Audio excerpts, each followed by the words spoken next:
We welcome back to our program a gentleman. He's been with us on numerous occasions.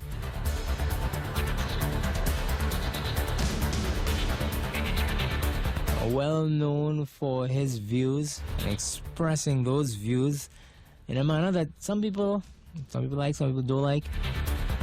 Former political leader of the PEP. Let's welcome back to our show, Phillip Alexander. Good morning to you. Nice to have you with us here this morning. Satish, you hearing me now? Yes, we are. We're hearing you this morning. Sorry, good morning to you. It's always a pleasure being on your show, and good morning to your listeners. It's nice to have you with us here this morning. There's a lot that has happened, a lot that is happening, and having you here this morning is an opportunity for us to hear from you what's going on. Some of the recent developments that we'll probably get your comments on. Your resignation as political leader of the PEP, these lawsuits, defamation, the latest one with Makila Pandey, and all of those things. So let's jump right into it. You need no introduction. Everybody knows exactly who you are and what you're about. What's going on with the PEP and with you? Let's start there before we move into the legal matters and some of the challenges and so on.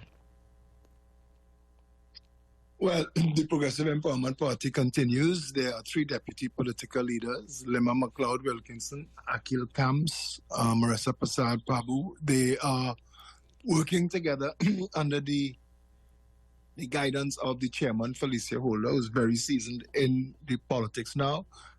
And the party will continue along the path that was set for it.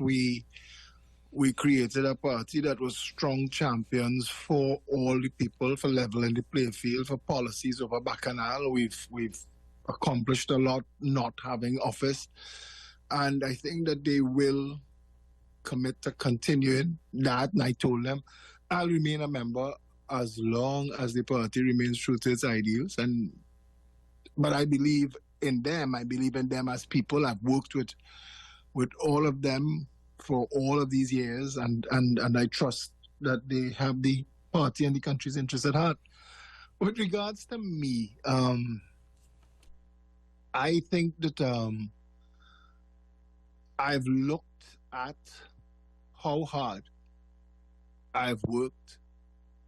I've been an activist in this country for 31 years, officially an activist. I've accomplished more than any politician, living or dead, for people for free. I've changed lives for people. I've solved massive problems. I've solved small problems. I've solved personal problems. I've made myself available to people. I wanted to prove that politicians could deliver if they wanted to deliver.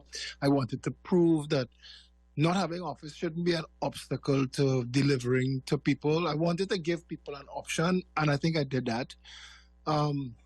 As the founder of the Jericho Project, I got subventions under Clifton D. Couture for the orphans. There were orphan homes in this country who were receiving children from the courts, but no subvention from the state.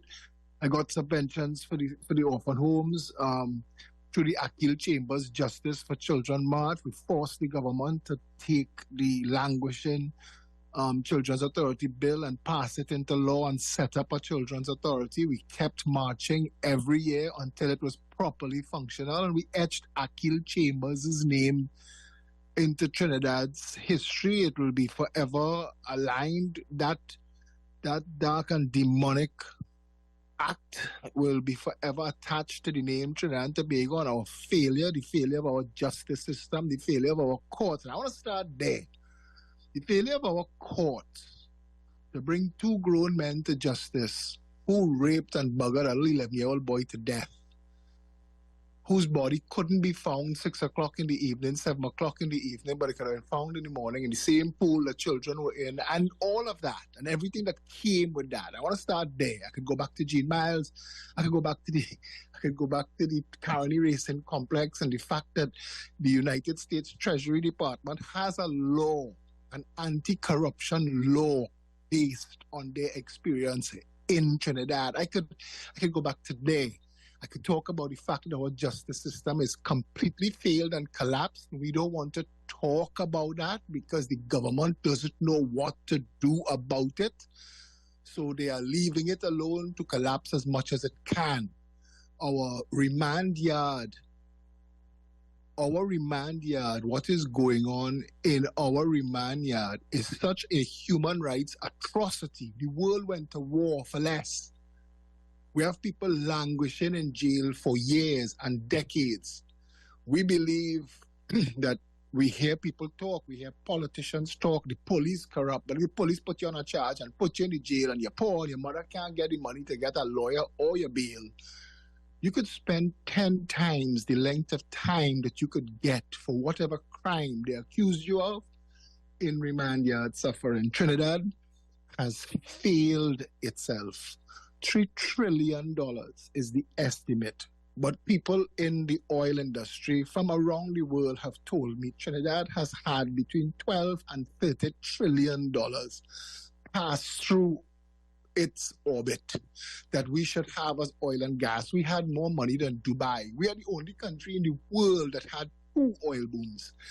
And none of it, we have none of it. We're broken, and we're in debt. Our justice system has not been able, our prosecutorial system has not been able, our legislative system, our laws has not been able to bring one corrupt politician justice. We've had one prime minister on 2 criminal charges, walking around free.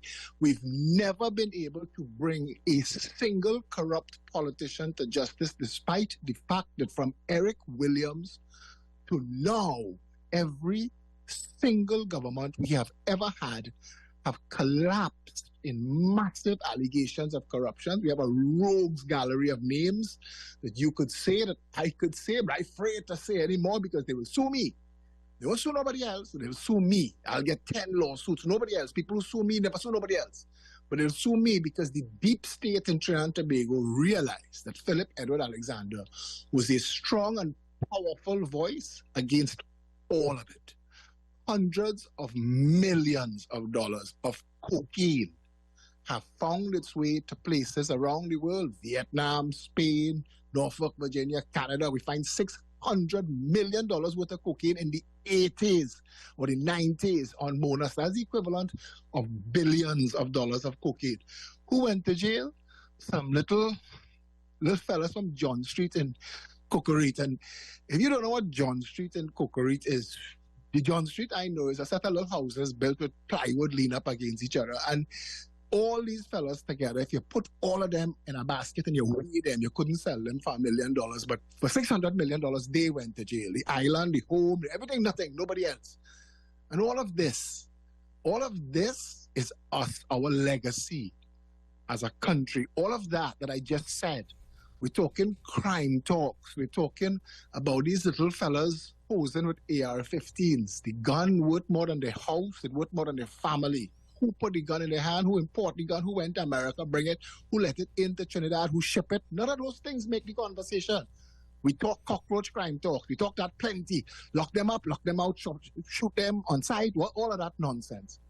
But we don't talk about, in Trinidad, the fact that the entire government model in Trinidad and Tobago and all of our laws and everything that is supposed to protect us as a people has failed completely.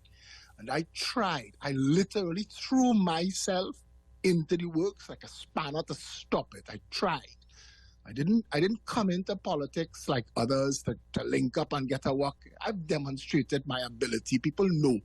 When I say I resigned from politics, my phone blew up with every politician from every party. You're coming by us, you're coming by we. I'm not interested in politics anymore.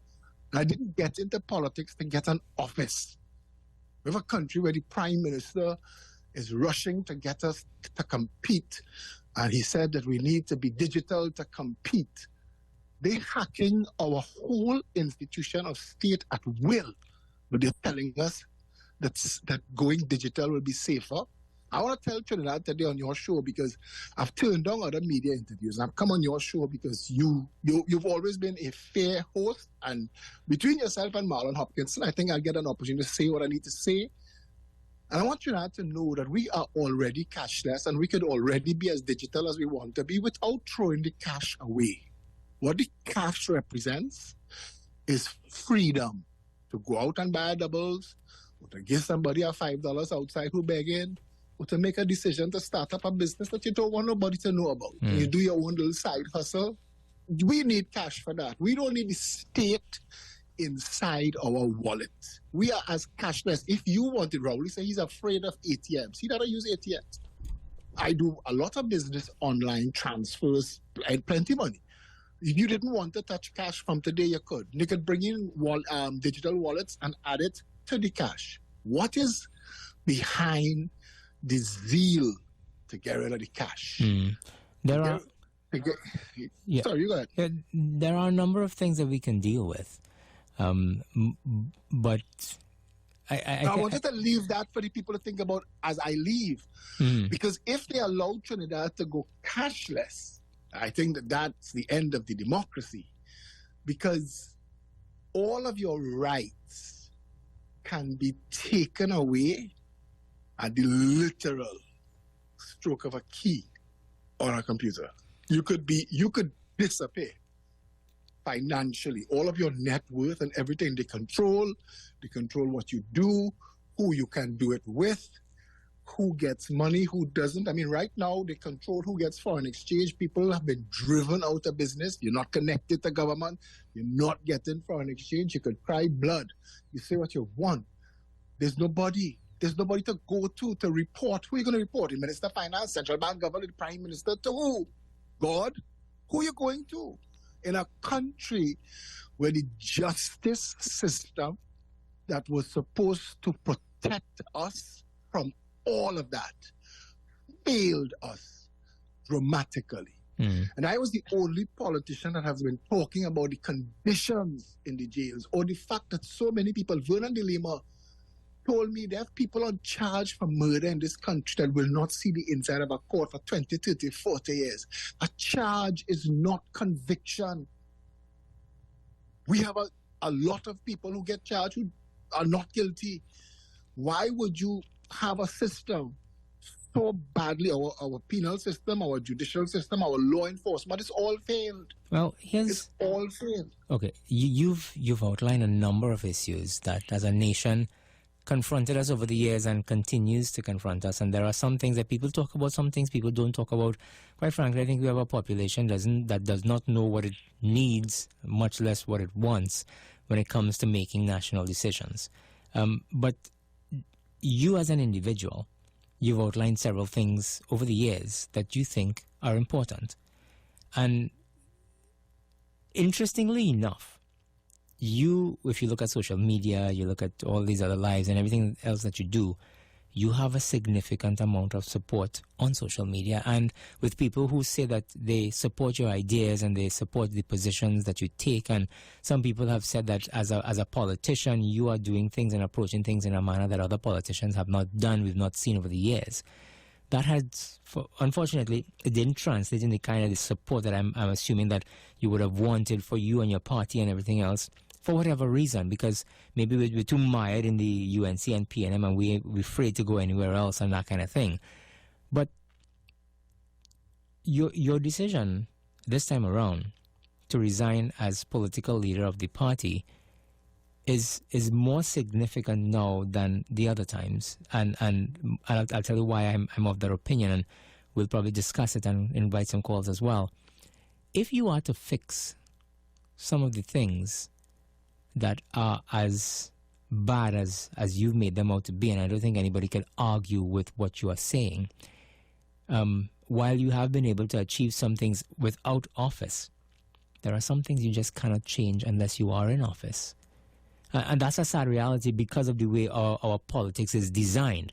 It's designed to not give persons like yourself, activists, and the average citizen the power to, number one, hold our politicians accountable, and number two, effect the kind of change. Because the population don't seem to care. The population doesn't seem to want it. They talk about it. We have lip service now and then, and everybody, because the phrase "Phillip will fix it" has resonated with so many people. You've been able to do things without an office that many politicians have not been able to do. And that is why there is this animosity, because you show up a lot of them by simply doing things that they're supposed to be doing. Some of them, either they don't care to do it, or they don't see it as important, or it's not election time, or whatever else.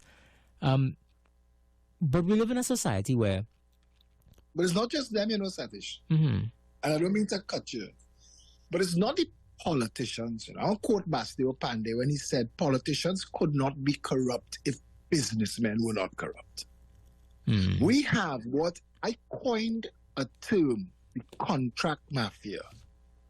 And the contract mafia is made up of senior attorneys, high public office holders, big businessmen, and the politicians that facilitate it. But a politician can't, on his own, get corruption through the system unless the system is corrupt, unless there's willing corruption in the public service to facilitate. The politician don't go and pick up the money and hand it to the contractor, if you understand what I mean. The politician don't go and open the tender when we used to have tenders, when Patrick Manning created the end run around the tender system called special purpose companies. You know the special purpose of those companies? To end run accountability, to go around it. There was a time in this country for you to buy a this or that, you had to tender, and even that was corrupted, but you could see it and you could follow that money. Now, budgets just allocate billions of dollars to Udicot, Vemcot, Sport TT, and these companies, and they do with it as they will. And I have been clamoring for the Auditor General to be more on top of situation. The Auditor General just admitted they don't have the manpower. So look at this. The Auditor General, who is the most important person in this country after the Minister of Finance at budget time, because the Auditor General tells us if what the Minister of Finance said at budget time is a fact, if it's true, and if this is what was spent and how it was spent and where the money really went. The Auditor General can't keep up because we don't have enough people in the Auditor General's office. We don't have enough people in Customs and Excise to stop the flow of guns and drugs into the country that coming through, according to the last 3 commissioners of police, through the legitimate ports. Hundreds of millions of dollars, dirty money, drugs, guns. We know all the things that are wrong with Trinidad. When you say I show them up, Satish, I walked almost every river. I went down in every river and walked it to show Trinidadians that our water management system is designed to capture the bounty of rain we get and throw it in the sea. That is the only reason this country that has a rainforest climate doesn't have water 550 days a year, 50 months of a year. We have more water than we could ever use or consume fall on this country for free. We spend, as a nation, over $1 billion every year. If anything is an indicator of how criminally wrong this country is, we spend over $1 billion every year desalinating seawater. That doesn't even amount to the amount of rainwater we throw away for free into the sea. It is insane that the people that you speak about, and you were correct, that is the truest point. And that's why I decided now is a good time to stop. Christmas is in front of us, Carnival is ahead of us. For the next 5 months, politics dead. You could burn the country down. Trinidadians don't care. It's Diwali. It's Halloween, Diwali, Christmas, Carnival. We distracted. Now is the thief time. Now is the time you can do anything you want. Nobody cares. So the party, my party, they have an excellent amount of time to transition. They could make their mistakes and fall into gear and do what they have to. That was a perfect time for me to step away. But I'm stepping away because I have a family too, and I have a life too. And my killing myself for Trinidad is not changing it. In fact, I am showing up the system. I am showing up how willing they are to go at me, to silence me, but none of the other things that should be addressed being addressed. And this is not about me, because it took me a while to act on a decision that I made since 2020. In fact, I wanted to be out since 2018. People make a joke and say, yeah, he didn't go out already and come back. I didn't want to come back. I was done. I did what I had to do. I showed what I had to show. I demonstrated that there are good people. And I know a lot of good people, and you gave us an opportunity. I mean, my brother, Dr. Paul Elias Alexander, is the reason Trinidadians didn't have to go and hide with the children in caves from a vaccine that would have set them on a bad road for life. It's because of people like him. That's my brother. I come from a family of people whose father raised us to believe to whom much is given, much is expected. We didn't come from plenty, but we grew up knowing you have and somebody don't have, you share what you have. And that's who we are as people. But I've been an activist, and I only got into politics because I realized activism wasn't cutting it. I had to march every single year to get one bill passed into law. I had to fight up with the dog breeders to get a dangerous dog act to stop pit bulls mauling poor people and children.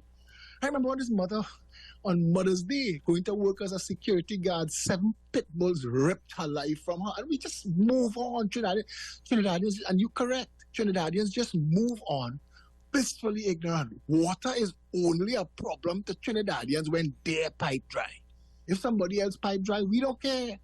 And that's why the politicians and the contract mafia that operates them like puppeteers to loot the country could get away with figurative murder in this country. So, the people, the 600,000 people at general election time and the 800,000 people at local government election time that throw their franchise away.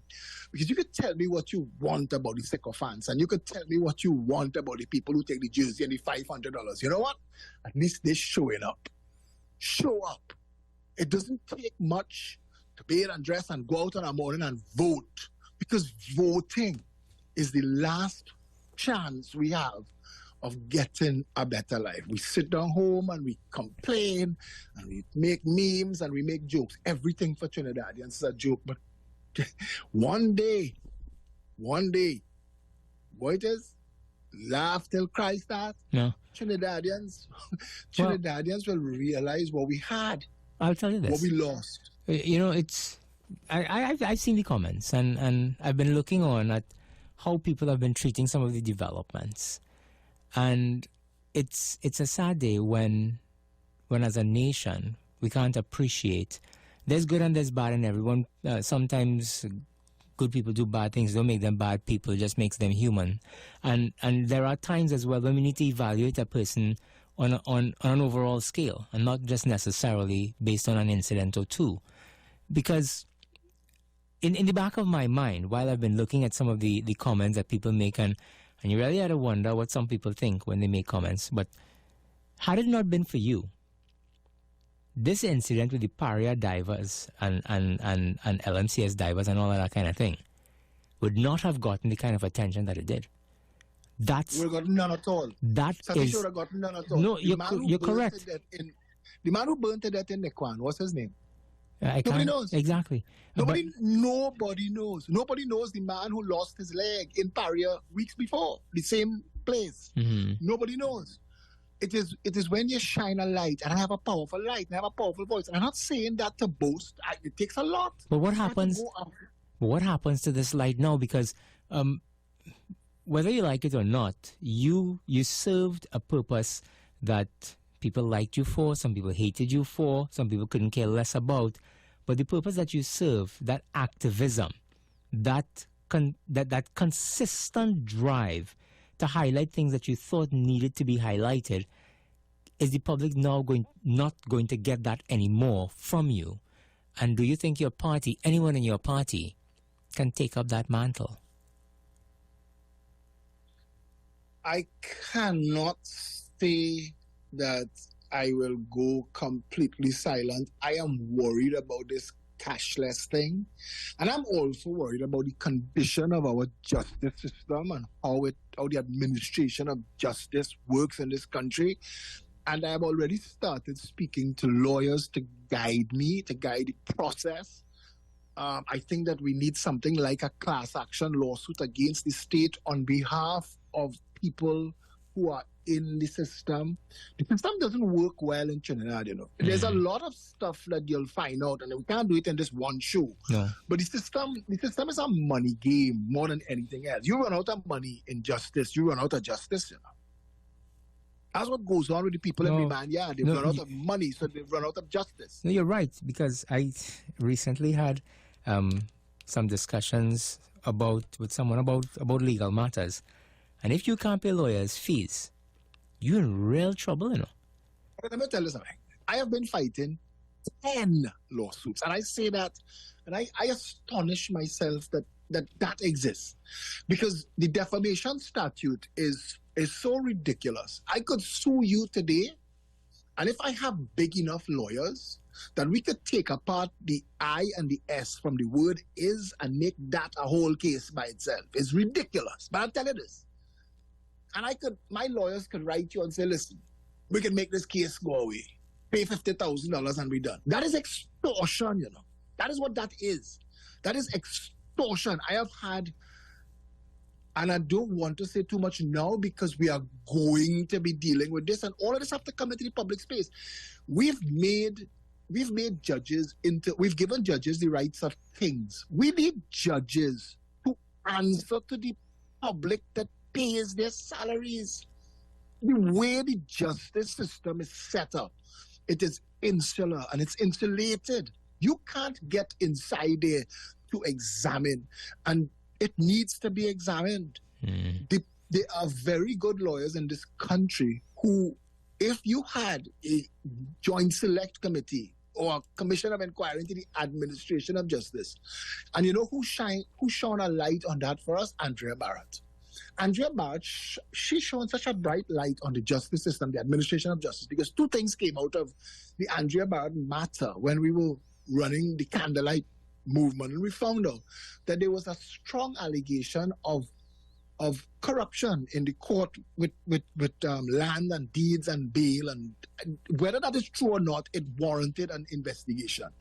But you live in a country where you could end up in court for saying something, and the judge would ask you, did you go and investigate? Did you call? Did you find out? As if the responsibility should be yours. Whereas there should be people who you could go to and blow a whistle. People blow every single day. Yesterday, a man walked up to me to talk to me about illegal stuff. I said, brother, in Peaks, I'm shopping in Peaks, and this gentleman, elderly gentleman, he said, I want to apologize to you, but I'm out of it for now. I don't want to hear another thing, because I know a lot. And there should be institutions of state in the justice system that you could go to and report politicians and report office holders. There should be somebody. There is nobody. There is nothing. If you go through a court case and it doesn't work out for you, judges are wrong. Judges are regularly wrong. That is why there is an appeal court. There's a privy council for when the appeal court is wrong. People make mistakes, as you just said earlier. But when you run out of money fighting cases, and you were talking about that just now, a gentleman that was suing me called my lawyer to say he's no longer interested in pursuing the lawsuit. Let's walk away. I've spent $350,000 already. Let's just walk away. And you would hear about the Michaela Pandey and the Colmember judgment. You wouldn't hear about the three that I won, that I successfully defended, that cost nearly $1 million. You wouldn't hear that opposition leader Keith Rowley referred to Unicode, that every school child in the country knows about it and stinks to high heaven. They didn't sue him, they sued me. We're talking about $500 million spent renovating a red house that could build 10 red houses. I am not fighting these people because I don't like them. I don't have nothing personally with any of these people. I am fighting issues that the public, and you said earlier, and I want to tell you this, I could never sit here and pretend that I won't do wrong, or I won't fail, or I won't make a mistake. But as you said, and I'm glad you said it, you need to take a person and their whole body of work. You can't treat people like they're coming from malice. It's not malice. I don't care about politicians who are not in politics anymore. I know things about people who dead and gone. That don't make any... I am not one of those people who's boss a mark. I pursue matters to get resolutions, to make life better for people. The water that collects under Cocorite flyover in St. James, it's just an example. People sit in traffic and stew when it starts. And I just keep getting out my car and keep going into the water and keep filming it and keep embarrassing them until the government came and found the drain and cleaned the drain and it stopped flooding. And all of the people who were sitting in traffic no longer have to sit in traffic. Do they remember my name? Did anybody erect a sign under Cocorate flyover to say, thank you, Phillip? I'm not doing it for that. We used to take 4 hours every day to get home to Diego Martin. Traffic used to start from Movie Town and every side street in Woodbrook, St. James, all the way to Diego Martin, because there was a little 2 lanes at 4 roads with a gas station, a walkover, a traffic light, a pedestrian crosswalk, a bakery, a car parts place. So anything that stopped backs the traffic up. I went and I measured, I drew, I put it out in the public space. I did videos. And Jack Warner, when he was Minister of Works, called me in and asked, Nicole Dyer Griffith actually called and said that the minister wanted to meet with you. She was somehow involved with him in communications. And I went and I showed them, and they were Roger Israel and this guy, Roger Ganesh, and the permanent secretary, and all of them were there. And then people were raising objections. Well, Starlight wouldn't allow it. I said, I spoke to the people in Starlight and they said they're willing to because the plan makes sense. It brings business their way, so they don't lose, so they're happy. They're willing to give up some land. And when I was able to prove to the minister that everything that could solve this problem was already discussed, we left his office and went to the site. He saw it for himself, and in 2 weeks, construction started. In 2 weeks. Now, people get home in 15 minutes. Have they voted for me? No. Did they come out in their numbers to support me? No. If I did it for that, I would have never get into politics. Because Trinidadians do not understand what political involvement really supposed to be and how it's supposed to affect their lives. I just want to say one more thing on this. Even if it was only $3 trillion, that's $3,000 billion. That's a lot of money that we had as a country that is not here to serve us. Everything in Trinidad is broken. Public health, education. I did a live video the other morning on education. I called the top 2 performing schools for the middle class, for the 1%, St. Andrews and Don Ross. And I asked them on the air, how much do you charge per term? One was $6,000, one was $8,000. And then I worked out for Trinidad that it cost us $8,300 per term to put children in the failed education system we have. It would make more sense to take all of them and put them in St. Andrews and Don Ross. Because those children come out of school with a future. We create crime. Wayne Sturge told the public 50% of the people who do SEA by the time CXC roll around either fail or out of the school. Nobody's paying attention. Where those little children come from with the AR-15 in their hands? From that. We could fix all of it, Satish. Well, we're almost out of time for our interview this morning. We didn't get the calls in. And I'm sure that there are people, I don't know if we can take 1 or 2 quick calls. I doubt very much, because we have a couple of messages before the news. But I think the country needed to hear what you had to say, because you are a mover and shaker, even though you have not occupied the offices that others have. And there are people, I am positive, who are very concerned with the position that you've taken, that you are not going to be as involved as you had been. Let's see if we can squeeze in a quick call. Hello, good morning. If you have the time and you want me to stick around, I could. I just tell you. Good morning, Satish, and to you, Mr. Alexander. Well, it's what you have said is said, and it's well said. But it is, well, I'm an older person now in Trinidad and Tobago.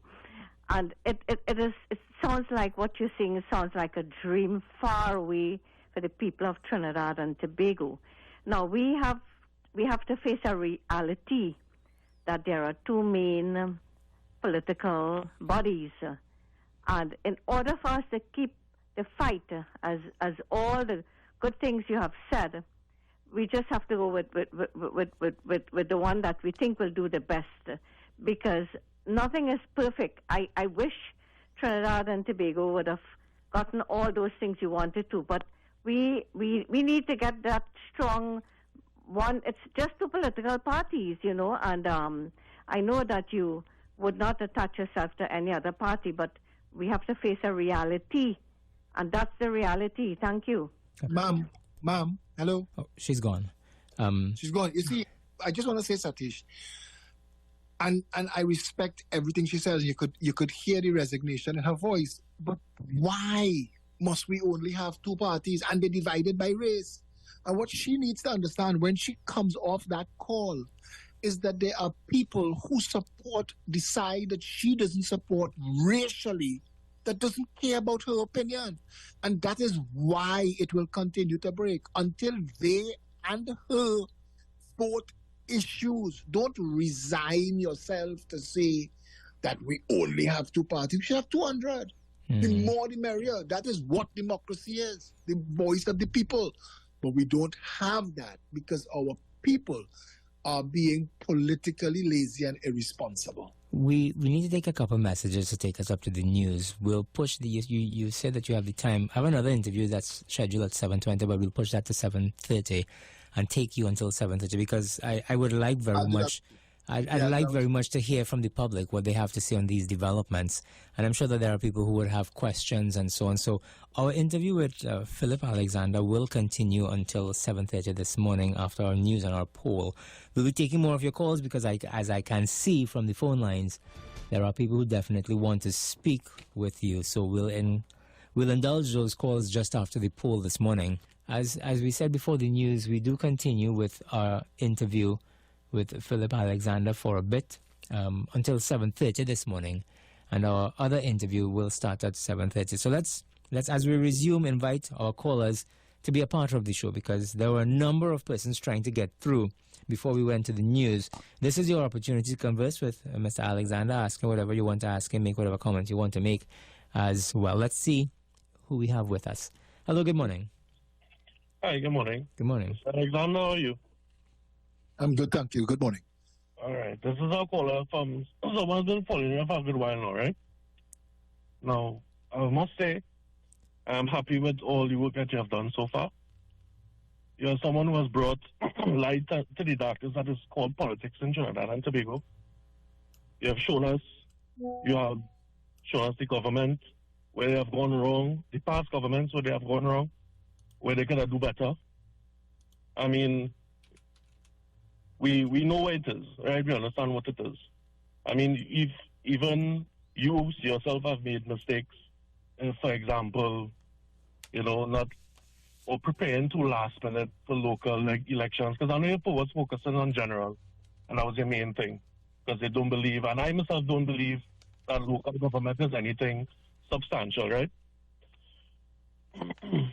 But I mean, everybody's human, right? Everybody makes mistakes. That's fine. We can move on from that. This is something for the faint-hearted, brother, right? And it takes a lot of self-sacrifice. You yourself know that better than anybody else. You in this thing long time, right? Luther Vandross, Mahatma Gandhi, they all took sacrifice. Their families took a hit for it. Everything. The story goes on for things like that, right? All right. Okay, cool. Thank you so much. I don't think you had a question because you would have gotten your question already. But thank you for your comments and so on. To the other callers, I'd appreciate it if you try to make it brief so that we can get as many calls in as is possible. Let's take another one. 627-3223, 625-2257. That person we've been going for a while. Try us back. We do have Mr. Alexander with us until 7:30. Hello, good morning. Hello, good morning, Satish. Good morning, Mr. Alexander. Good morning. I am not going to second guess why you're leaving the political scene so soon to an impending election. Regardless to your decision, I believe your heart is in the right place, ultimately. I believe that the establishment needs to be broken down. I think you're one of the persons that could participate in a process, or that breaking down process. One of the major parties are going to have to be made obsolete and surplus to the requirements of the electorate. I don't know which one it is, But I believe that the process is going to start with a group of political parties coming together. And I'm wondering whether you're part of the PEP going forward or not. Would you be minded to join a coalition in the future? I'm asking. Thank you. Thank you for your call. Let's get your responses. Satish, you want me to respond to that? Yeah, sure. Go right ahead before we take some more calls. It will take a major miracle, and it would honestly depend on who those people are, and it would also depend on the public's involvement in politics. As you said earlier, it comes down to that. We could be selling gold at silver prices if people ain't buying silver. What's the point? You know, I mean, assembling and putting together is not enough. Trinidadians have to be willing to get politically involved and to involve themselves in their own rescue, or we're not going anywhere. Let's take another call. Hello, good morning. Morning, Satish. Mr. Alexander, were you your party when came second in the by-election when the UNC won and you came second? You beat the PNM, the by-election they are down south? Yes. Yes, they be south. All right, Mr. Alexander, your ideas are very good, you know. Yeah, but let me tell you, I just talk short. No. Satish, this. Okay, Lahagata, gather your thoughts and call me back. Hello, good morning. Morning, Mr. Alexander, and morning to Satish. Yeah. Join the program late, but let me just make a couple comments here and question, right? Look, in this country, 30 years ago, Gordon Draper would have fixed the police service were it not for the UNC who held the votes on the other side of the house. In this country, more than 15 years ago, Patrick Manning would have fixed our revenue collection system were it not for the UNC, which was 15 years ago. So I would tell you something. I could go a lot more, but let me just say this to you. When you examine what has happened to this country over the last 3 decades since the UNC held power in the parliament, we have gotten nowhere because of their intransigence. Up to today, we cannot mandatorily pull a police officer in and polygraph him because of the UNC. So the problem really and truly is not so much the system, Mr. Alexander, but the people in the system who have stupid acts to grind that keeps the Trinidad and Tobago enslaved. I listen to your comments. Okay, thank you so much.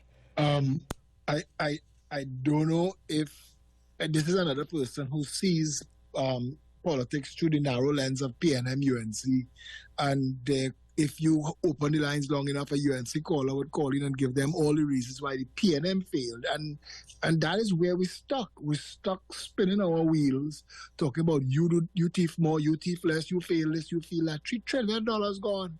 Somebody said one of the two parties have to go, both have to go. Trinidadians need to move away from race voting. Gandhi and Martin Luther King and all the examples we want to make. If we want a better Trinidad and Tobago, we should be selfishly voting for naked self-interest. We want a better country. A better country can't be that you rich and you well off and you're living nice in Goodwood Park, but after you pass through Checkpoint Charlie and you come out into Trinidad and Tobago, you're in danger. It can't be so. The only way we could all be happy is if we all happy, and that's where we need to be. Let's take another call. Hello, good morning. Good morning, Mr. Alexander. Mr. Alexander, we the voters not going to move away from that because they inculcate that in us from a long time ago, from our forefathers, parents, come down to us. You can't vote PNM or UNC, you can't live in this house. That's what it is to us. And the smart ones, the couple of smart ones is not enough to make the shift. They are not enough to make the shift to change the parties and them. That is not going to happen, Mr. Alexander. You're too long in politics in this country to have any idea, that thinking that that's going to happen in this country. Mr. Alexander, the best thing for you to do is to pick between the devil and the deep blue sea and see how best you could go inside and fight it. Have a good day. Okay, thank you so much for your call. Okay, everyone. Let's take another call. Hello, good morning. Good morning, Satish. Satish, I want to say to your guest, I know he wants to go independent, but in so doing, he's actually supporting the PNM because he's Ma'am, I want to interrupt you. I am not in politics anymore, in any way supporting anybody. So let me disabuse you of that notion at the start. I'm not going into politics any longer. You're right. Let me just finish though. The PNM supporters are so intransigent and so inflexible and stubborn. They would never vote for the UNC, even though the UNC is good for the country. Thank you. Thank you for your call. Let's take another call. But it was PNM voters in Arima, Dabadi, O'Meara and stuff that put the Congress and the people in office, that gave the People's Partnership office. So that's not correct and entirely true. And the UNC is as broken. I don't want to go into the details of all of the corruption and all of the allegations. The reason the UNC party falls apart in office is the same reason the PNM falls apart in office. It's the same people pulling the strings behind the two of them, and that has to change. We can't look at it from the lens of racism and I want to vote for who look like me. That is not going to augur well for the country. We're going into a bad place. Let's take another call. Hello, good morning. Yes, Mr. Satish and Mr. Alexander. Mr. Alexander, morning. You have a good mind, you have a good intention and everything. But we are, as you know, trying to say something about race. There's a lot of problems with that in the country. We are divided by the race. And it is clear to see that the people who that follow you like myself and give you the support, right? The majority didn't, right? So this is why you are sitting there and you are trying to sort out things that the country is not ready for you because you were too truthful. You was a good person. You was highlighting things during the COVID. You was helping a lot of people. But this is what has happened to good people. So, you know, you have to keep on fighting and keep your feet on the ground. Keep reaching for the stars and don't give up. We still need you out there, brother. Take care, right? Thank you, my brother. Have a lovely day. Thanks for that. Thanks for all your good wishes. Thank you so much for your call. 627-322-3625-2257. For those of you who'd like to get involved in our conversation, we are speaking with Phillip Alexander. Hello, good morning. Good morning, Satish. Please allow me half a minute. People talking about racism and all that stuff. There is no racism within the UNC. Kamala treats everybody equally. She gives everybody an equal chance. With the present guys, when they're giving away houses and land and all that stuff, they give it only to a particular kind of people. So to say racism and connect that to the UNC is totally wrong. The UNC is a equal party. Caller, can I ask you a question? Okay, go ahead. Sure. Caller, would you support Jerlene John or David Naked as political leader of the UNC? I would support Jerlene John. David Naked, he's a kind of newbie, but Jerlene John, yes. I want to tell you this. The day you could see UNC with a Jerlene John and PNM with a Rohanson and Anna as the leader, maybe then you could tell me that we moved away from attracting people based on identity politics. But I am saying to you, identity politics is real and it is in the messaging at election time to the base. And that is not open for discussion. That is where we still are, regardless of what the leaders do inside the party to make as if that's not the same as what is actually happening on the ground. I know you're saying that to make yourself. You're saying that to make yourself. No, I'm saying that to tell you this is fact.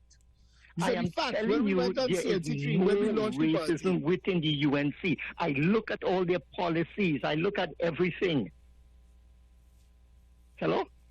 Yeah, there's a question. It's there. Okay, there's a question that I'd like to ask you. Mr. Alexander asked you his questions. Sure. If, as you are suggesting, and you might be right, I don't know, I'm not in the UNC and we can only judge based on what we see from the outside. If as you are suggesting, the UNC is a party that does not engage in race and their policies are not race-based and everything else, why did Carl win the election? Because Satish, it's simple. The voters can't see beyond race what is good for them.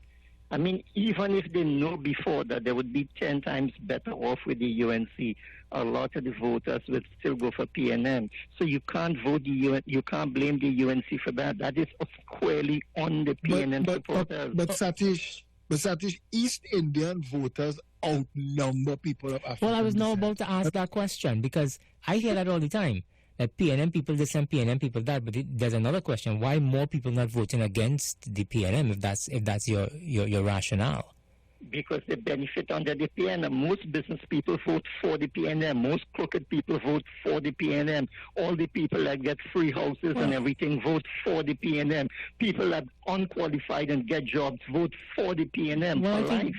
I think it's unfortunate that you'd want to broad brush all PNM people as hand-to-mouth and corrupt, and because that's you don't have evidence to suggest that that's true. And it's unfortunate to want to broad brush 300 and something thousand people as being the way you are.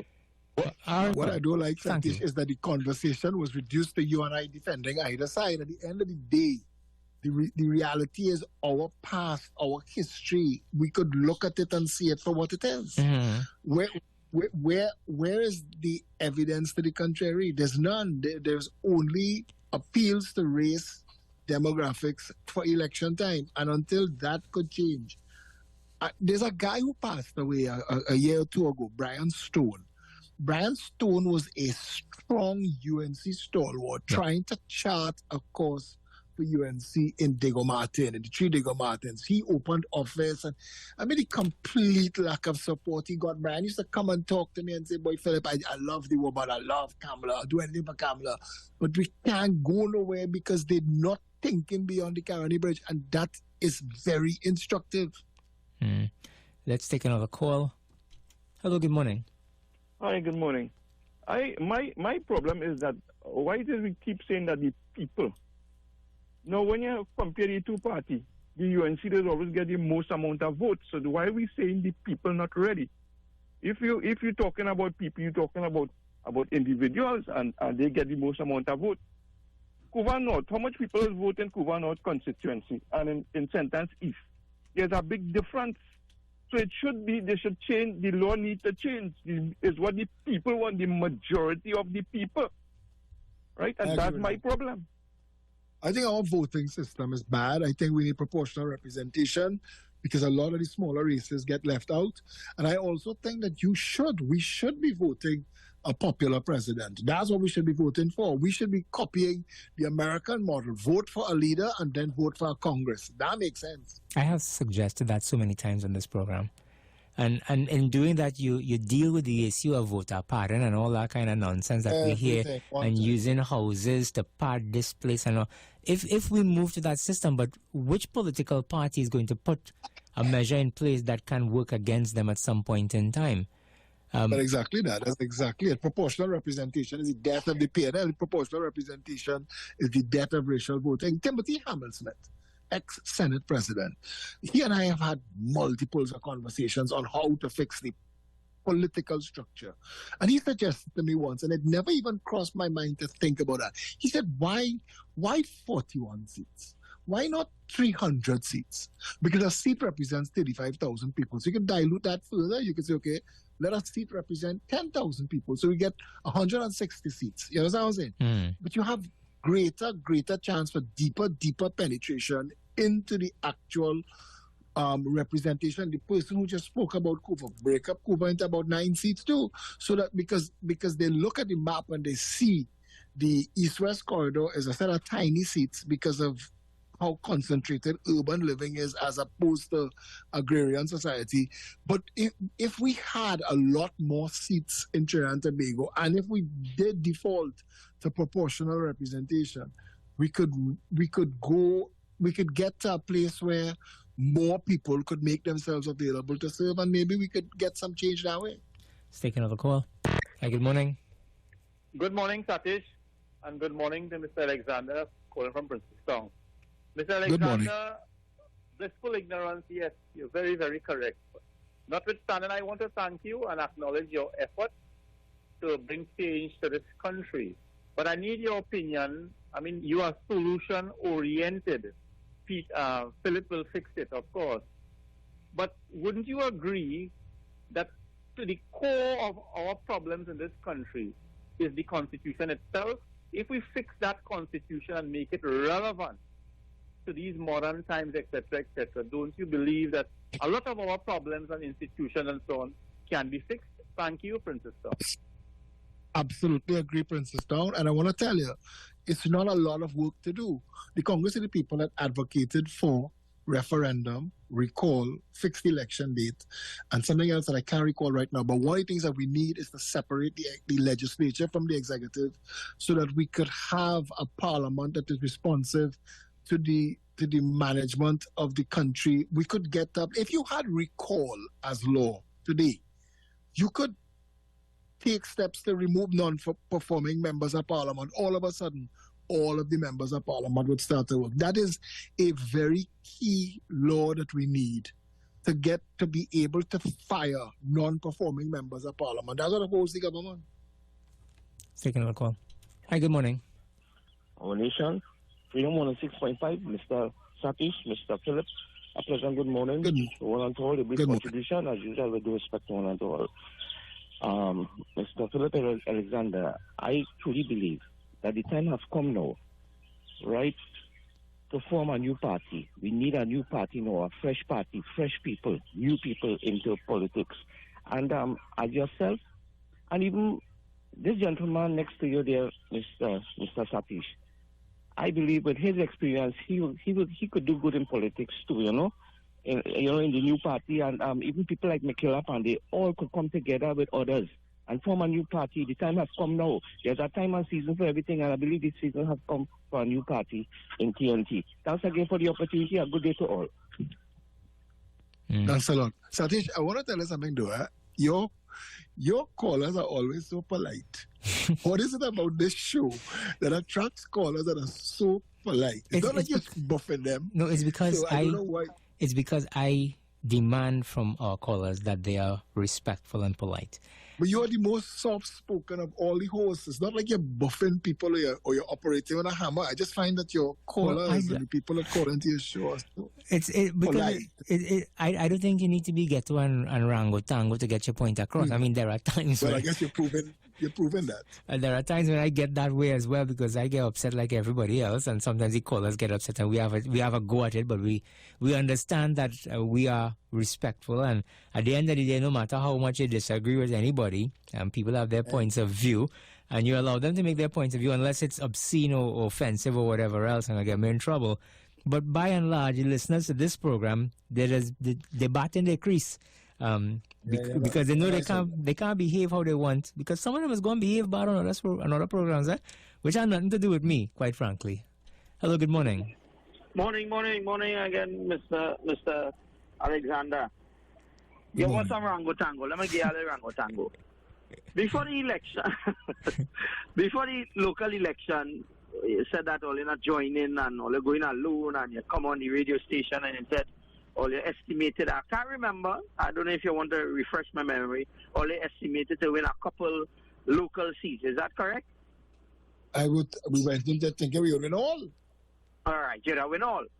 Or you didn't win none now. Or you didn't win any. So don't you think it's time that you actually join up with the UNC? Your party actually, I know you're not into the party, you resign, but don't you think you should guide the party into, you really can't fight outside the UNC and the PNM. You need to join one of them in order to get into you understand government. That they have people. You understand that there are people who are not interested in race politics or corruption politics who would prefer, even if they have to remain a minority voice, to stand apart and aside from it.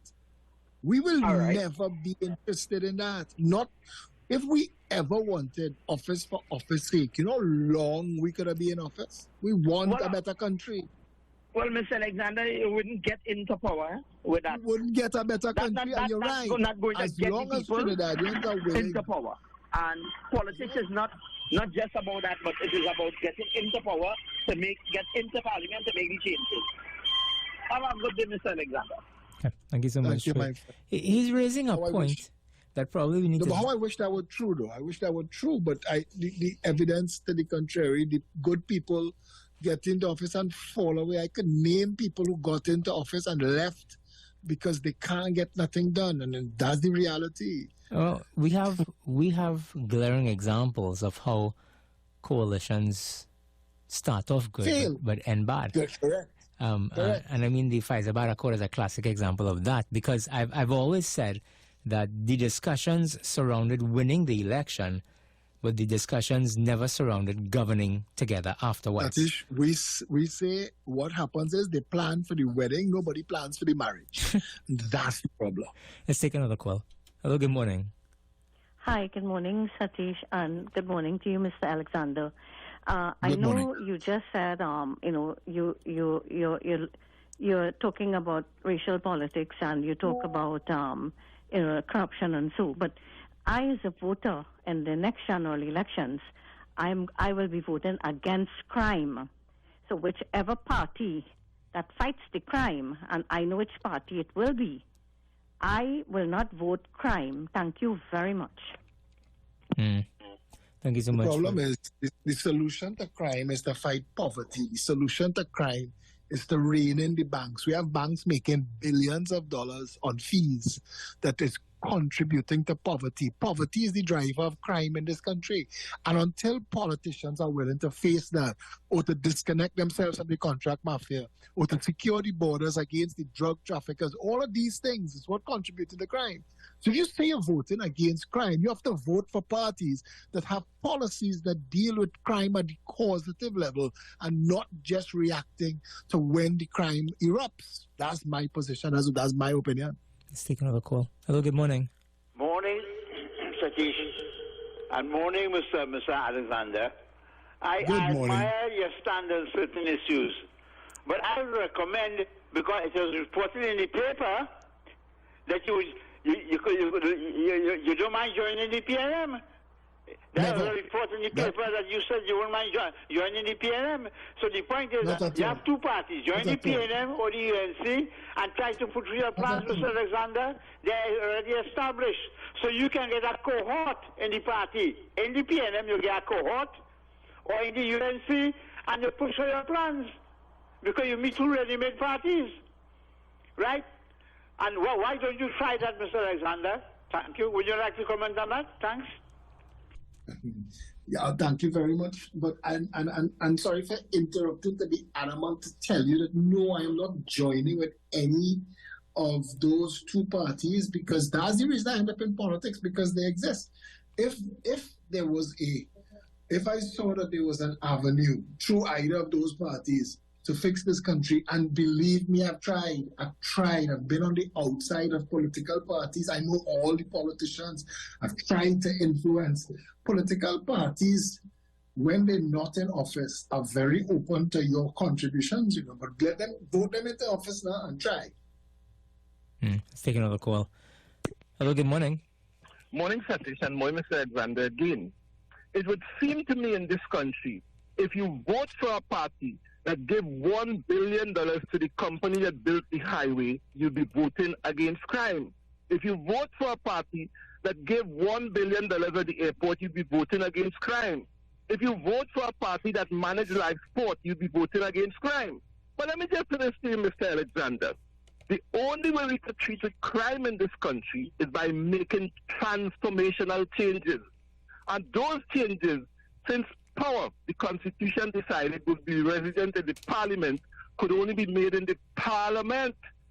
And when parliamentarians realize that they have a responsibility to this country and not to this party or a leader, then we'll be able to deal with crime. Why we cannot get a polygraph bill passed in the Parliament, and every day you're hearing a policeman collecting money from a drug dealer, this, that. We are running this country like mom and pop grocery store. Thank you for that call. Thank you for taking another call. Hello, good morning. Hello, good morning, Satish. Good morning, Mr. Alexander. Sorry to call back. This is Mr. Kirabai. I just want to say that I will miss you, Mr. Alexander. And your body of work is unrivaled in many quarters for somebody who has never held high office. The amount of things that you have done. My memories of you standing by outside of Westmore, trying to get them people to get it right with that crazy roundabout that they put there. by Cocorit flyover, with that drain that was there for so many years. There's so many things that you've done, and for somebody who's never held office, and I really hope that you will reconsider your decision. I thank you. Thank you very, very much. And I want to say again that I'm not saying that I won't be involved as a voice trying to get things changed. I know that I do have a strong voice. I don't think politics is the avenue. I can't keep butting my head against that wall, boy. I'm tired. I really need a break. It does take a lot out of you, because some caller suggested that I get involved in politics. Let me tell you something. I'm smarter than that. I ain't taking that chain up, because in this country, I'll tell you this. In this country, I think we all have a role to play. I have no political aspirations at this point in time. Who knows, that could change in the future, but at this time, no. And throughout my career in the media, I never saw it as something that I wanted to get involved in. For one reason, I don't think I'll survive, because I don't put up with BS. And when I tell you something, I'll tell you exactly what I think, whether you like it or not. And one of the problems we have one of the problems we have in politics in this country is, if you follow with the political leader, is it you need political symmetry? Exactly that. Look at what just happened to Marshall Walker. Look at what I told Marshall Walker going in. That's how you're going to come back out. Because you're a no-nonsense person, so you're going to run into a problem eventually. And exactly what you just said.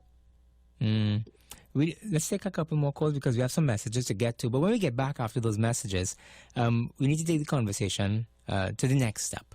Let's look to the future. Let's look at some of the challenges that we continue to face, and whether or not as a nation we really want change. Because I hear that, and for the local government election campaign, I tell everybody I talk to about that, that people say, and you hear them on the radio, we want change, we want different, we want better, we want new, we want everything else. But when new and better and everything else presents itself, people don't grasp the opportunity. They don't. They never have. And this thing about options. 10 political parties contest the local government election, and I can't remember how many independents. And when it comes to general elections, you have the same thing. So the options are there. People just don't choose the options. Let's take another call before some messages. Hello, good morning. Yeah, Mr. Satish, Mr. Alexander, I just want to add something with due respect. But we have to remember, right, from 2010 to 2015, the mustard or the ketchup, the UNC or the PNM was never in power. That was a new party. So we must remember, we have forgotten from 2010 who was in power. Let's take a couple of messages and we'll be right back. We continue our conversation with our special guest. Carrier interview till 8 o'clock this morning. Phillip Alexander. Satish, yes. Satish, I would be able to go with you till 10 because I have to go and drop Bella to school. Okay. Well, when we come back, we get your closing comments then. And okay. Of course, I'll stand by. Thank you so much.